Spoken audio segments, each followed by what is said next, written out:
Well, welcome back, and what an honor to have with us today Dr. Len Munsil. He is the 6th president of the Arizona Christian University. He's a lawyer, a journalist, an author of Transforming Culture with Truth. In 2006, he won the Republican nomination for governor of the state of Arizona. In 2016, he served as a delegate to the GOP National Convention and was a member of the Platform Committee. So we kind of have that in common. There's a picture of his the cover of his book there, Transforming Culture with Truth. And, of course, you can go to ArizonaChristianUniversity.edu. Dr. Munsil, good to see you, friend. How are you?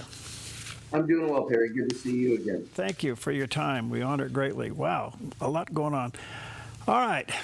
Are we in a leadership crisis in America? Well, I think so. There's certainly a loss of trust in our institutions, and there are many reasons, I think, for that. I think one of the biggest, frankly, is what happened during COVID.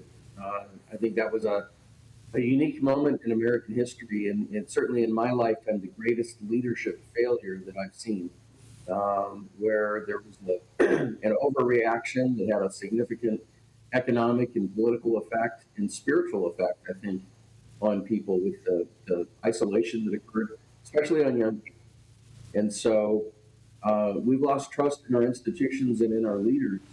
And I think part of it is, and I know we're going to talk about biblical worldview, but foundational to biblical worldview is the idea that leaders are there to serve. That comes from the example of Jesus, that your role in leadership is to serve those, not to lord over those. And I think there's a lot of people would question most of the people that we have in leadership positions in the country as to how well they're serving versus how well they are doing things for their own benefit. What's happened to civility and statesmanship in leadership?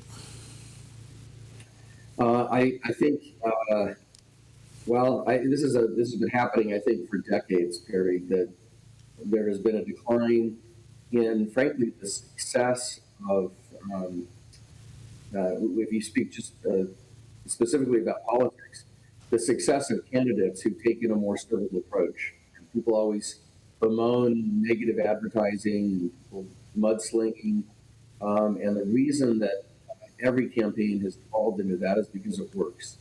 I remember I had a friend, you may remember Steve Largent, NFL Hall of Famer, congressman in Oklahoma, and he ran for governor, was well ahead in the polls.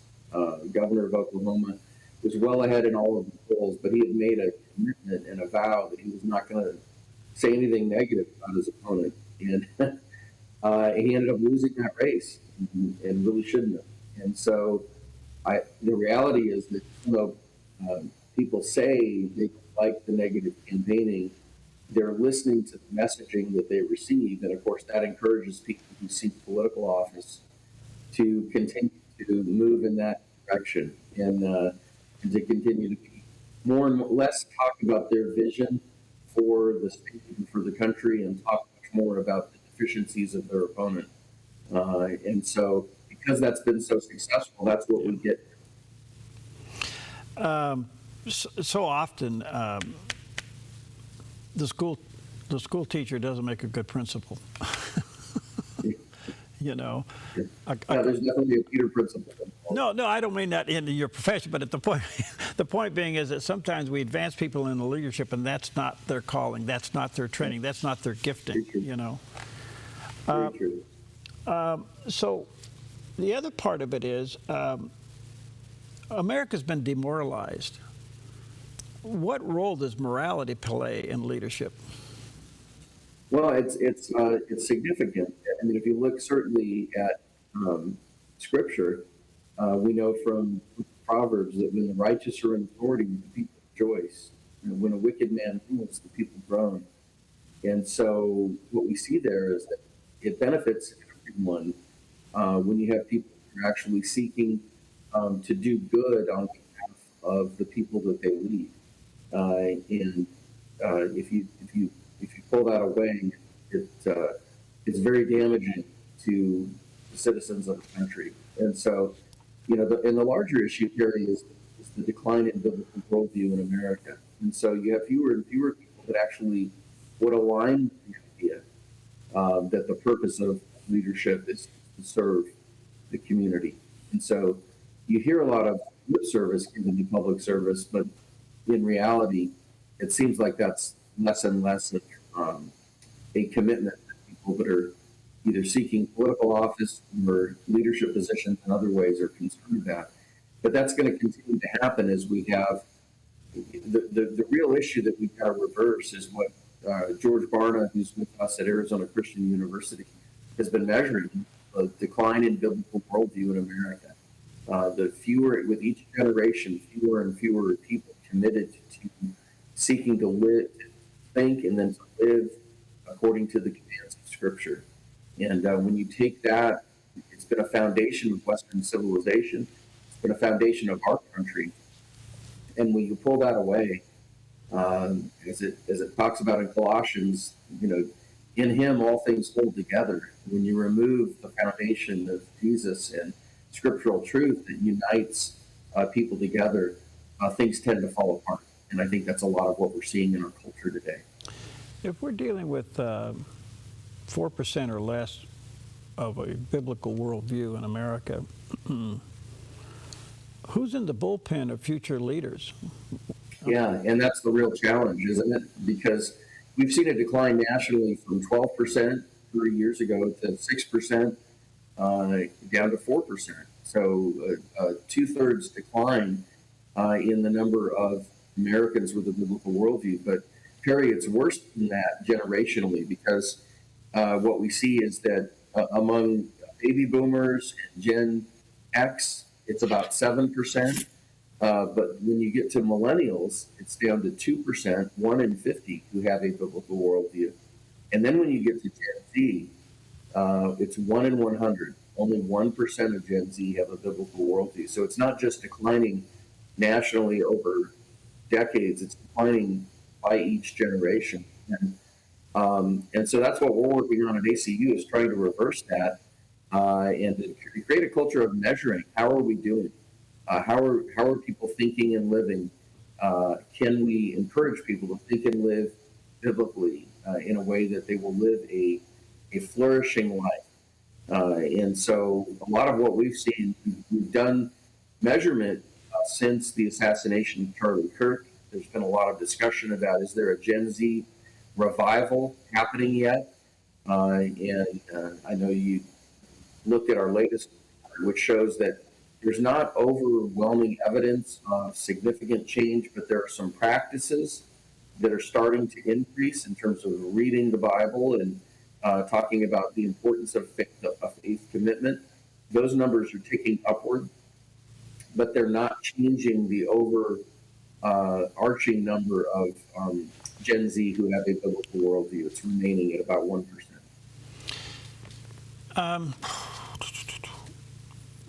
Looking at it from the 30,000-foot view, Dr. Munsil, do you think being a leader is a calling? I think God equips people for leadership. And so often, we see in Scripture certainly where God chooses people who are not looking to be leaders. He chooses those that say, whether it was Moses or Jeremiah, not sure that they're really qualified to speak and to lead. And God equips them in the way that is necessary for the leadership that He calls them to. So I do believe it is a calling. I do believe there are certain gifts that lend themselves to being a successful leader. But often it's people who don't think they have those gifts that God uses. Did you feel called to run for governor? That's a great question. I had no doubt. Perry, there's going to be many things that I will have to answer for on Judgment Day. But in that case, I will know that I did what God told me to do. And I have zero doubt about that. And as I said from the beginning, it was never about the outcome. It was about, is that something that I know I'm supposed to do, that I'm I'm going to be obedient or I'm not going to be obedient. So, Frankly, it didn't make a lot of sense for me to do it. Where I was in life and what I was doing, I had no desire to leave what I was doing. But I knew I was supposed to in that moment, and I did.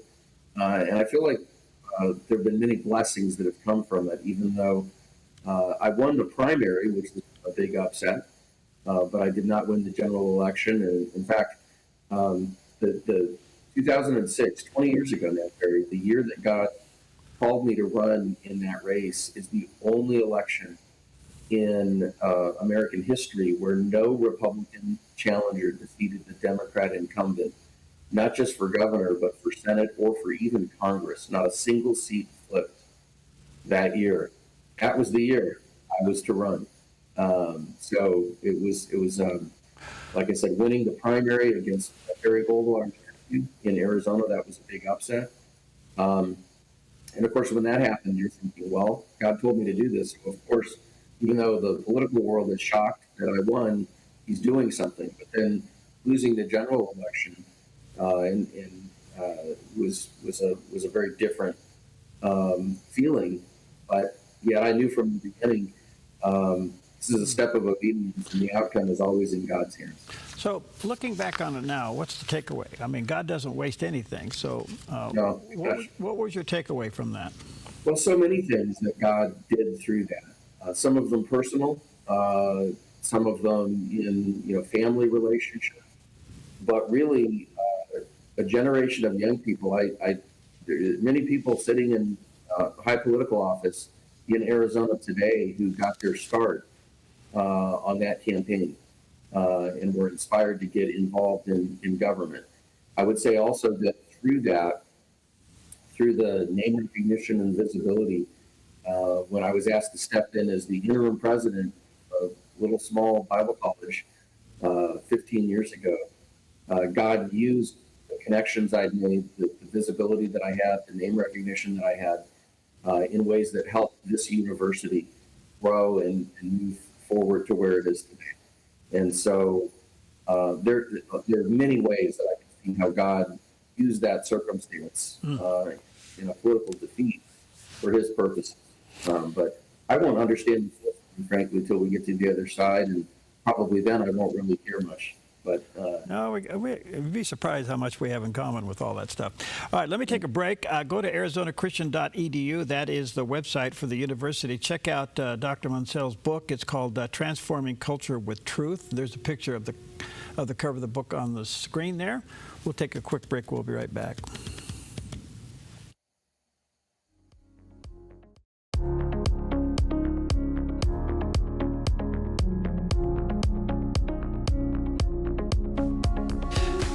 Okay, welcome back, and honored to have back with us today Dr. Len Munsil. He's the president of the Arizona Christian University. Of course, we've had Dr. Rasmussen on, George Barna on, but great organization. He's also a lawyer, a journalist, and he's the author of a fascinating book called Transforming Culture with Truth. And there's a picture of the cover of the book on the screen there. It's certainly available. Check it out online. And he did run for governor in the state of Arizona back in 2006, so he has the dirty T-shirts and the stitches to prove it. Go to ArizonaChristian.edu is the place for the university. Dr. Munsil, I want to come back to leadership. Do you think in churches today, given some of the stuff that George Barna does and everybody else in your organization there, do you think we understand maybe the responsibility of raising the next generation Christian leader as part of the mission of the church? Yeah, I'm not sure. I'm not sure that we do, and I think one of the things that's really challenging right now as we think about the church is that it's a hard truth to say, but George's measurement is pretty clear that whatever we're doing to make disciples is not working. If you look at the generational decline in those who are thinking and living biblically, whatever we're doing is not working. We've got to think about how do we prepare Christian leaders, and as you know, that's that's the goal of Arizona Christian University. I think that's the reason why we're the 5th fastest growing university in America over the past decade. We're still small, but we're much larger than we were, and our influence is continuing to grow. And I think it's because we're dedicated to making disciples and to equipping young men and women to be leaders, Christian leaders in the future, not just in the church, but in government, in media, in education, in the arts, in business. We have a mindset of preparing Christians to be leaders. And what we tell our students when they arrive is that if you're a follower of Jesus Christ, and they have to be admitted at ACU, that's part of our admissions process. We're a covenantal school. So the students have to have a profession of faith in Jesus and indicate that they want to grow in that faith. But we tell them that as a follower of Jesus Christ, you're in full-time ministry, whether that's vocational, as a missionary, as a pastor, as a worship leader, or whether it's as a business owner or as an elected official or as a teacher or as a homemaker, you're in full-time ministry. And because that's what a biblical worldview demonstrates to us, is that when you recognize that you were created by God for a purpose, and that our lives are about bringing glory to God and serving Him, and that becomes your mindset. That's what we're attempting to do with our graduates. And as I'm sure you're aware, we have incredible data now from George Barna. We measure every student, how they're thinking and living when they arrive on campus, and at the end of every year, and again when they graduate. And so we know we're seeing enormous gains in their commitment to Christ, in how they're thinking and how they're living. And we know that is going to set them up well to be future leaders in our country. And so that's the goal of our university, is to turn out future Christian leaders.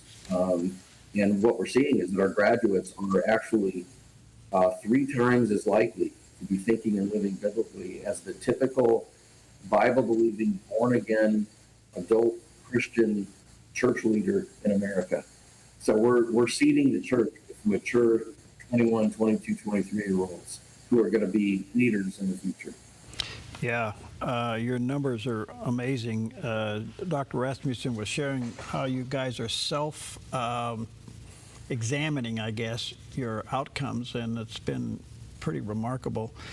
In talking to Dr. Barna in the past about these low percentages of biblical worldview, there seems to be a parallel when those numbers started to go down. You could probably look back in the late 70s, maybe early 80s, when Sunday school was done away with in church.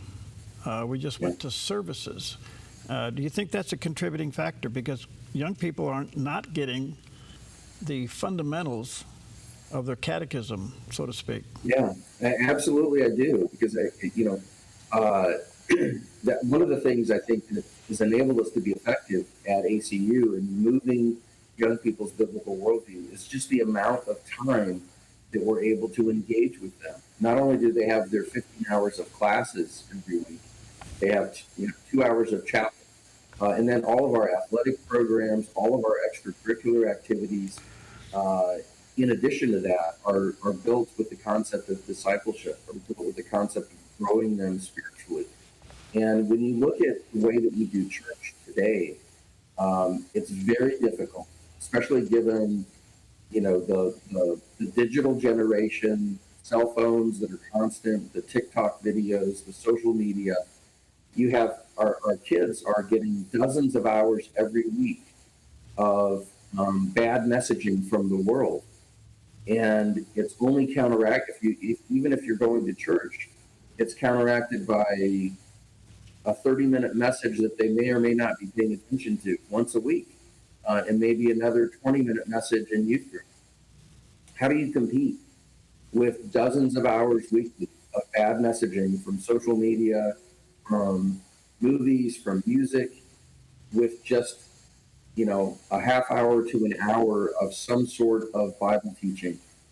it's very difficult. Yeah. And that's what I think gives us a fighting chance in the university context, is that we are with them for dozens of hours a week. We have a chance to compete. They're still, all of our students still have access to this bad messaging from the world, but they're getting lots of hours of messaging, and it's not out of a screen on their phone. They're getting the good messaging from faculty members and coaches and administrators who are here because they want to make disciples. And so they're getting one-on-one and one-on-two or three type relationships that are pouring into them. And we know also from the data from George Barna that it's the one-on-one type relationships that are most effective in making disciples. Before I run out of time, I want to squeeze this in. As president, you face those students. People will say, it's been said that young people, as they enter college with one anticipation, they end up coming out with another one. But in the middle of all of that, there are those who are definitely feeling a calling to make a difference in the world. What would be your advice to them? Well, I would say find a place like ACU that's going to fuel that calling. It's going to encourage it. Our model is discipleship, and iron sharpens iron. And so we want to bring together young men and women who want to make a difference in the world, who want their life to count for the kingdom, and build them up, surround them with a community that is supporting them in exercising their gifts, getting a great education, and learning how to be difference makers. And so I know there are those young people out there. We want them at ACU. But more than that, Perry, we want to create a culture, working with George Barna here, a culture of measurement. You've been kind to mention ArizonaChristian.edu as our website. But I also want to mention a connected website, acuworldview.com, where we make publicly available the test that we use to measure biblical worldview, and that George uses in his national surveys, and that we're using to test our students. We would love to see churches, parachurch ministries, Christian schools. We have a 4th grade, 8th grade, and a 12th grade version. We'd like to create a culture of measurement in the church and in Christian education, where people are testing, are we actually making disciples? Are we doing the first thing Jesus said? Go therefore and make disciples, teaching them to do all that I have commanded you. Okay. That's the goal. And are we doing that in the church? Are we doing that in our Christian school? And if not, how do we improve our curriculum and improve our processes to be able to make disciples? So we don't want it just at ACU. We want to see it nationally and internationally, a commitment from the church and from Christian schools to actually help people think and live biblically so that they can live flourishing lives. In 40 seconds, Doctor, what do you want people to have for the takeaway of your book, Transforming Culture with Truth? There is what Transforming Culture with Truth is about, Perry, is about the principles, the vision, and the mission of Arizona Christian University, and why it needs to be embraced broadly in the church, that thinking and living biblically is the key to a flourishing life. And that's the takeaway that we would want people to have. Wonderful. Well, check it out. It's called Transforming Culture with Truth. There's a picture of the cover on the screen there. And, of course, you can check out Arizona Christian University, go to ArizonaChristian.edu. Thank you, Dr. Munsil. It's a delight and an honor to have you, sir. Thank you for your time. You're a busy guy, but we value it greatly. And I just want to say thank you for what you're doing in the lives of students. It's remarkable. I appreciate that. Yeah. Thank you, Perry. Appreciate being on today. All right. God bless you. See you later. Thank you.